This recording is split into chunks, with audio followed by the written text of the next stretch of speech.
কোটি টাকার গাঁজা উদ্ধার পাথারকান্দিতে। পাথারকান্দির সোনাখিরা এলাকায় পুলিশের বড়সড় সাফল্য। বিশেষ অভিযানে প্রায় 11 কুইন্টাল গাঁজা উদ্ধার।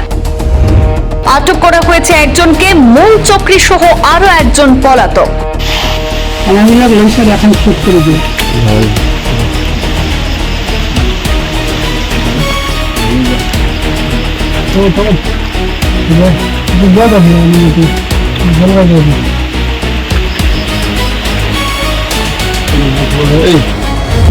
শ্রীভূমি জেলার পাথারকান্দিতে মাদক বিরোধী অভিযানে বড়সড় সাফল্য পেল পুলিশ। ত্রিপুরা থেকে আসাম সহ দেশের বিভিন্ন স্থানে পাচারের পরিকল্পনা ভেস্তে দিল শ্রীভূমি পুলিশ।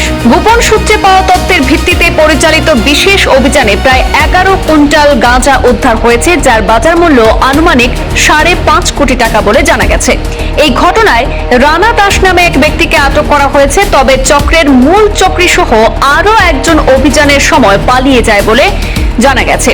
পুলিশ সূত্রে জানা যায়, পাথারকান্দি থানা এলাকার সোনাখিরার কলকলি বস্তিতে দীর্ঘদিন ধরে একটি মাদক চক্র সক্রিয় ছিল, আর সেই সূত্র ধরেই বুধবার গভীর রাতে মনিরুল ইসলামের বাড়িতে অভিযান চালায় বিশেষ পুলিশ বাহিনী।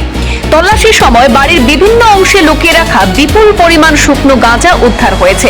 প্রাথমিক তদন্তে পুলিশের অনুমান, ত্রিপুরা থেকে রেলপথে মালগাড়ির মাধ্যমে এই গাঁজাগুলি এনে এখানে মজুত করা হয়েছিল এবং পরবর্তীতে দেশের বিভিন্ন স্থানে পাচারের পরিকল্পনা ছিল।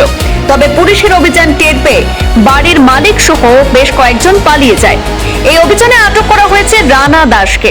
তাকে জিজ্ঞাসাবাদ করে পুরো চক্রের হদিশ পাওয়ার চেষ্টা চলছে। উদ্ধার হওয়া গাঁজা 90টি প্যাকেটে রাখা ছিল বলে জানিয়েছে পুলিশ। এদিন শ্রীভূমি জেলার অতিরিক্ত পুলিশ সুপার ত্রিনয়ন ভূঁইয়া জানিয়েছেন, মাদকের বিরুদ্ধে জিরো টলারেন্স নীতিতে কাজ করছে জেলা পুলিশ। এই ঘটনার সঙ্গে জড়িত সকলকে দ্রুত আইনের আওতায় আনা হবে এবং পলাতকদের ধরতে একাধিক স্থানে তল্লাশি চলছে। এই বিপুল পরিমাণ মাদক উদ্ধারের ঘটনাকে জেলার সাম্প্রতিক সময়ের অন্যতম বড় সাফল্য হিসেবে দেখছে পুলিশ মহল।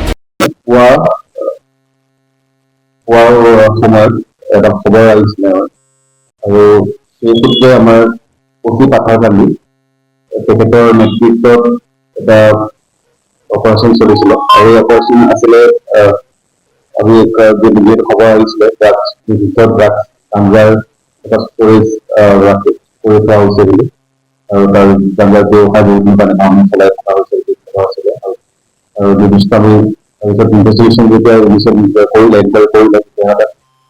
লোকেশ্যন ট্ৰেক কৰিলে আৰু তেওঁৰ নেতৃত্বত টিম গৈ পেলাই উক্ত স্থানত যেতিয়া চাৰ্চ কৰিলে, তেতিয়া টোটেল গাঞ্জাৰ পেকেট টোটেল 90 পেকেট 90 পেকেটত হিচাপে 90টা পেকেট ৰিকভাৰ কৰিব সক্ষম হ'ল। আৰু ৰিকভাৰ কৰাৰ পিছত ৰিলিজ কৰা হ'ল আৰু ওজন কৰা হৈছিল। তেতিয়া ওজন কৰা কওঁতে কোনোবা তাত বিভিন্ন ধৰণৰ পেকেট 90টা আছিলে, তাৰ 5 কেজি পেকেটো আছিলে, 10 কেজি পেকেটো, 11 কেজি পেকেট, 4টা ধৰণৰ আছিলে। আৰু টোটেল ওজন কৰোঁতে 1080 কেজি, মানে 1080 কেজি হিচাপত উদ্ধাৰ কৰিবলৈ সক্ষম হৈছে তাতে।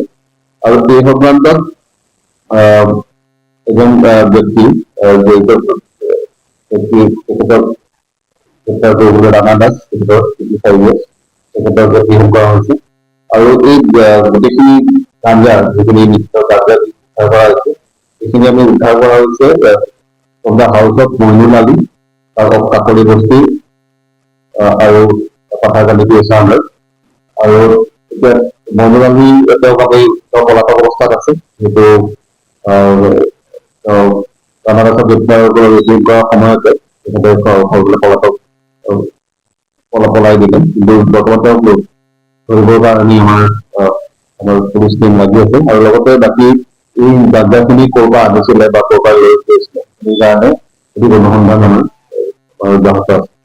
আৰু বজাৰ মূল্য হিচাপে এই টোটেল যিখিনি জব্দকৃত যিখিনি গাঞ্জা আছে তাৰ মূল্য হ'ব 5.5 কোটি।